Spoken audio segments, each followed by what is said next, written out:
I went to Catholic school from the grades 1 through 5, and during those years, I moved from New Mexico to Colorado. So I went from knowing some people to knowing no people.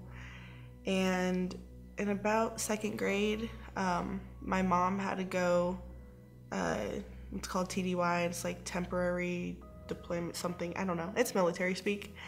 And so we went to New Jersey for that, which is where my mom's side of the family is living. And I was maybe about 6, and while my mom was gone and my grandparents were at work, I was left home alone with my uncle, and I got sexually abused for 6 years.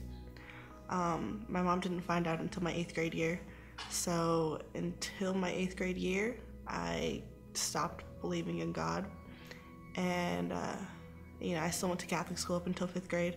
I prayed and I prayed that it would end, and it didn't for a while. And I moved back and I started going to public school. And when I went to public school, I started getting bullied. And so I wasn't really used to getting bullied. And I started cutting because I didn't really know what I was supposed to do. Telling people didn't really work. Nobody ever took care of it. So I cut up until my freshman year of high school.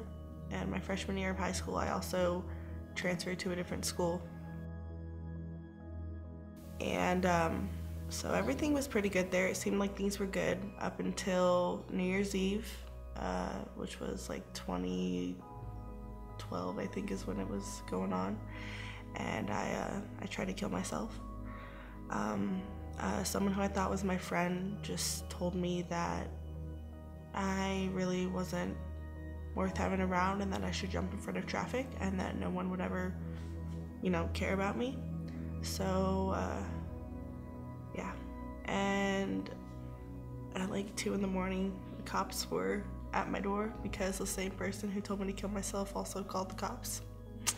And so I went to Cedar Springs, which is a mental hospital or behavioral health hospital, and I was there for a week.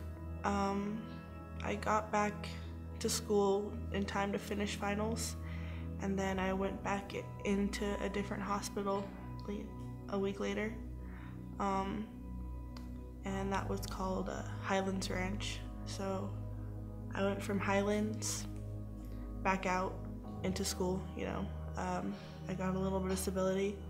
I got stability for maybe a couple months, until the bullying started again, and I didn't know how to cope. So I also found my way into using sex as a coping mechanism, and that made things worse as well. I kind of lost myself for a long time. I went back into the hospital 2 more times before my freshman year had ended. I had people following me to my house, just people didn't like me. This one girl just did not want me around. So I got pulled out of school early, and I practically flunked my freshman year of high school. Went to a different school my sophomore year. And things were going pretty good up until, February is when I lost a really good friend of mine, and my grandpa died as well. So I didn't know how to cope either, and I started using sex as a coping mechanism again. I was also self-medicating. I was smoking weed, and hanging out with the wrong crowd. And